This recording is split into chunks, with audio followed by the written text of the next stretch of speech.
This is one of those knives that I get the feeling I'm going to review simply because I enjoy it, and the only people that will watch it will be subscribers of mine that happen to see it in their subscription feed and say, hell, why not? We got a few minutes to kill.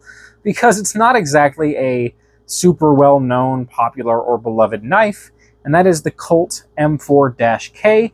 In this case, I actually have 3 samples to show you, 2 of which are by United Cutlery from back in the day, and 1 of which is the more modern Colt brand after they were acquired by Smoky Mountain Knife Works. All of them share the same overall design with minor differences between them. And I actually love these knives, to the point I would love to own every version of the M4K folders. There are fixed blade versions as well, I'm not interested in those, but they are such nice knives, and honestly, extremely ergonomic and great build quality, decent, not amazing materials, that I just can't help but love them. I think they're awesome. Now, before I unbox these other 2, right from the jump, you will notice that this looks a little bit like a knife that you're all pretty familiar with, or probably all pretty familiar with, and that is the Microtech SOCOM. Let me go ahead and set this down. Now, a buddy of mine bought this. I did not buy this because I don't personally like to spend money on counterfeit knives, but he buys a lot of stuff off Temu and Wish, and he bought this knockoff SOCOM. He thought it was going to be bigger. He doesn't like smaller knives, and he ended up giving it to me because he didn't like the size of it. And I thought, well, I'm never going to really use it outside of a beater knife, but it'll be perfect for this video, which is to show you how the Colt is following the lines of the SOCOM. Now, this is a smaller SOCOM knife. Usually they're much larger than this, but you get the idea. It happens to be pretty close in size. The overall design is very similar. In my opinion, what the M4K by Colt is basically a SOCOM by Microtech mixed with design elements from the old Master of Defense knives. You'll see why I say that when we open this one up. But it is definitely a copy of the Microtech SOCOM. So let's fold this up and I'll show you the United Cutlery version. This particular coloration is probably the most common version, and it's also my favorite. I used to have one just like this back in the day that my friend Nick now owns. I tried to get it back from him because I wanted that exact one. He's not letting go of it. He loves it too much. He's not going to let it go. But that's this gray one with the skateboard tape insert on the handle. And this, you can see why I say Master of Defense mixed with Microtech SOCOM when you see this. It very much has that old Master of Defense knives feel. This is easily the most iconic version of this knife. Or I shouldn't say, it's not exactly an iconic knife, but it's the most recognizable version. And here's the Smoky Mountain Knife Works Colt version. Comes in a tin. We'll break that out, and I'll show you the packaging for these here in just a second. But it's mainly to show you how the knife design has changed a little bit over the years. Okay, so here we have 3 versions of this knife. Packaging for the United Cutlery version, you can see United Cutlery, Colt, the legend continues, nothing on that side. This side we have our model number and all of our information, 2003, handcrafted in Taiwan, and you can see it's the gray version. Specifically, this is the gray plain edge version. They also make them in combo edge, and they make an all black handled version in plain edge and combo edge. And the serrations that are on the M4Ks are actually really awesome. I would love to get the combo edge versions as well. For the Smoky Mountain Knife Works packaging, you can see here's the box.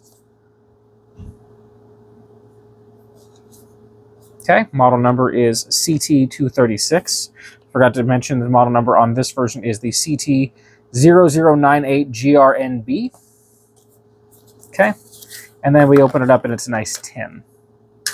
So very classy presentation. I like the packaging quite a bit. I know most of you probably don't care, but I try to show off the packaging whenever I have it. So yeah, here we have 3 different versions of the same knife. Again, these 2 are made by United Cutlery, and this one, after Smoky Mountain Knife Works acquired the brand, so it was OEM'd by someone in China for them. These 2 were made in Taiwan. And I just love the looks of these knives. They're beautiful knives. Before I get too deep into the review, I want to say that this one I acquired on eBay in beat-to-crap condition, and it has some damage I have yet to repair, but I thought it was interesting, so I'm purposely not repairing it. Before I talk too much about the knives, you can actually see an example of the damage, because here's how that button lock, it's really more like a knack lock, because it's a button that depresses an interior liner. So you can see that it's not sticking out all the way because this one is actually bent, and as a result, sometimes the blade does not lock because the previous owner beat the hell out of this. So you really have to give it a good deployment, and then it'll engage. Didn't that time? There we go. Now it's engaged, and you can see what I mean when I say it's bent. Again, I'll bring this one in for comparison. Here's how it should look. Here's how it does look. I have yet to take it apart and repair it because I thought it might illustrate a potential weakness in the locking mechanism. So we'll discuss that when we get to deployment and lockup. Let's bring in this beautiful gray one here. This is a brand new knife. I have not used this one. I have tons of use on this exact version, just not this exact particular knife. As well as I carry and use the black one quite a bit these days because it's my beater. But you can see that beautiful blade shape. It is a nice clip point blade, hollow ground from the midsection down, and it's made of 440A stainless. I know a lot of people will roll their eyes, but I've long defended that 440A is more than adequate for the role of an everyday carry knife. For anyone who's saying, I'm cutting drywall with my knife and wiring, and I'm cutting carpet, you're an idiot. Okay? You're an idiot. There's utility knives for a reason. They're purpose-built for that. Using your EDC knife, your pocket knife for such a thing is just asinine. If for no other reason, then great. Any blade you're cutting carpet and drywall with, you're going to have to sharpen and clean the hell out of. Why not just use a disposable, replaceable razor blade? It's just not practical. And if you argue, well, I'm a professional. No, professionals have the right tool for the job. Calling it like I see it, you're doing it just because you want to use your knife. It's not a smart use of an EDC blade. Realistic use of an everyday carry knife is day-to-day cutting tasks that the average person is going to put their knife into. As I always say, it's opening bubble mailers, clamshell packages, cutting up your steak at the diner when they fail to bring you a damn steak knife, popping the string off of your shirt, cutting tape, whatever the case may be. Maybe it's breaking down boxes when you're at work. Stuff like that is a realistic use of an EDC blade, and guess what? 440A holds up just fine in those roles. I've used hundreds of knives that use 440A, AUS6, 7CR17, all the different countries' variants of it. It works. It's fine. No, it will not hold an edge for an incredible amount of time. It won't, but it'll touch up extremely readily, take a beautiful razor-sharp edge, resist rust pretty decently, and it'll hold that edge long enough if you're using your knife realistically. Okay? Now, the Smoky Mountain Knife Works version, you can see the grind starts a little bit lower on the blade. Bring that in by comparison. This one, not as high of a hollow grind. Same overall blade shape, also bead blasted, just like the United Cutlery version. But this one is made of 8CR13 MOV, which is a better blade steel than 440A. It'll hold an edge a little bit longer. It won't be as rust resistant. It'll still sharpen incredibly readily, take a beautiful fine edge, and hold it long enough for the average EDC task. So, yes, I like the blades on these. They are all 3 1/4 inches long, basically the perfect size for an EDC blade. You can see the use and wear on this one. Most of it put on it by the previous owner, some of it put on there by me. Look at the blade stamping, cryo edge, because these are cryogenically treated. 440 stainless, handcrafted in Taiwan, 2002. Custom Fred Carter design. I laugh at the Fred Carter design bit because what did Fred Carter do exactly? Did he look at the SOCOM and say, yep, I can copy that and modify it just enough to call it his own design? No disrespect to Fred Carter. It's very clearly an inspired design, to put it politely. But I love that blade. They slice really well. The tips are nice and fine, so they penetrate into clamshells and bubble mailers and all sorts of things extremely well. I have no issues with the blades on these knives whatsoever, no matter if it's the United Cutlery versions or the Smoky Mountain Knife Works version. The main difference in the blades here are just the steel and where the grind begins. Other than that, the blades are practically identical. Deployment and lockup. Going to close all of these because it's different on all of these knives. Now, this is an example of a brand new one. Comes out nice and fast. You can see that. No wrist action needed. Here's our thumb studs, a typical stepped design, nothing special. But it comes out fast and it locks up tight. I have no play up and down, no play side to side, and I can easily adjust it at the pivot point if I ever got any. On the Smoky Mountain Knife Works version, the deployment isn't as nice. Not because it can't come out fast, but the detent that holds the knife in is much weaker on this version as compared to the United Cutlery versions. These have a decent detent to overcome, which allows pressure to build so the knife can fly out of that handle. On the Smoky Mountain Knife Works version, the detent is much weaker, and so I typically need just that slightest wrist pop, as you're seeing, in order to get the knife to fly out of the handle. I need to do just a tiny bit of wrist movement. If I don't, sometimes I can get it out. More often than not, it deploys about there. The thumb studs are also different. They are more cylindrical in comparison to the older United Cutlery versions. I don't find them to work as well. They're more slick, but they work well enough. The lockup on this one, tight up and down, tight side to side, and yet again, we can adjust it if we ever need to. Now, obviously, on this Beat to Hell one, it has been used and abused, the lockup is worse. Sometimes it doesn't even lock up properly at all. This time it did. Side to side, I'm tight, but up and down, there is noticeable play. I'm going to try to see if I can let you see this play. Can you see that? Let me give y'all a lighter background to focus against.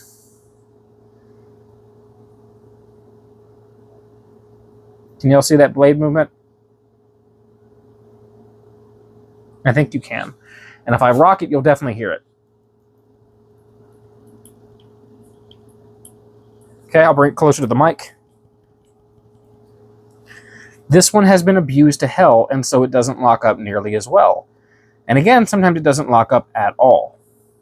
This button lock, as I mentioned, is kind of like the Benchmade knack lock, in that the button depresses the liner that's inside the knife to release the blade and allow it to close.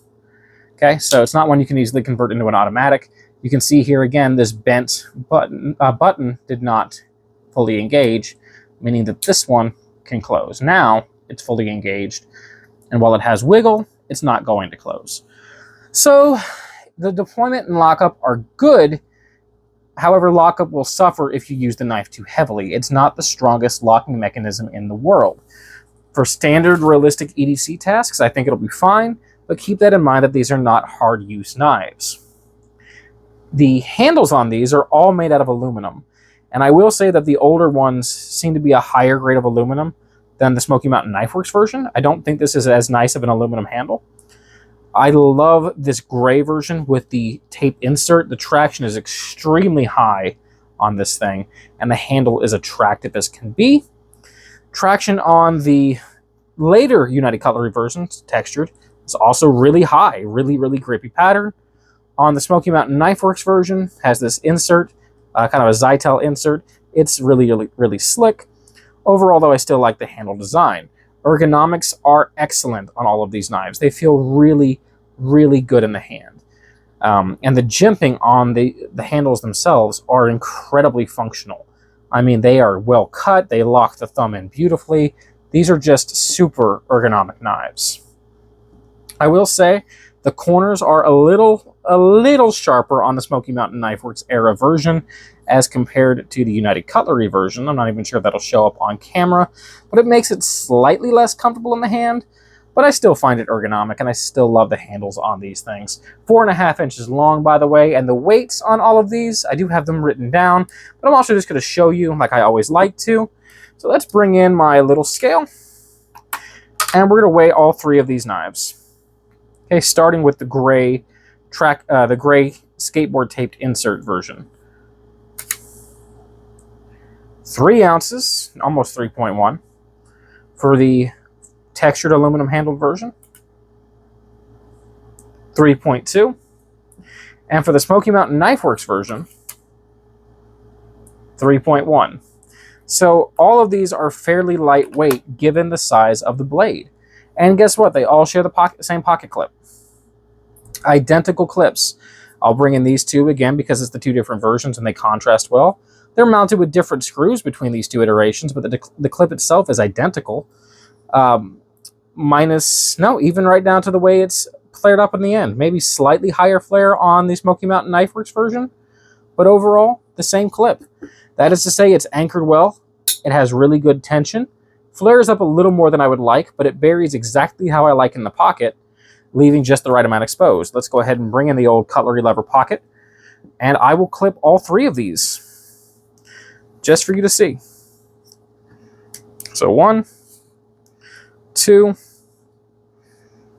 and 3.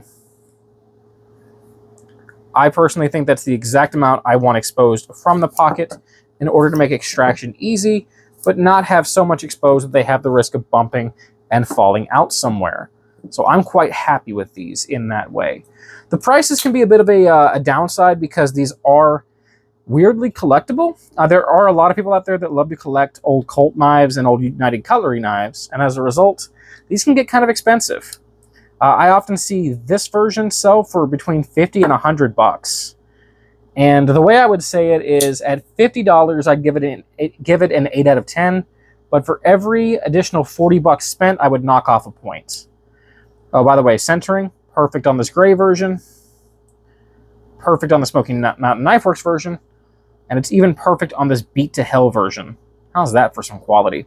Smoky Mountain Knife Works version, typically, I'd say if you're spending, you know, $30 or so, I'd give it at 30, I'd give it a 7 out of 10. But I could see it as a 6 out of 10 at any higher price.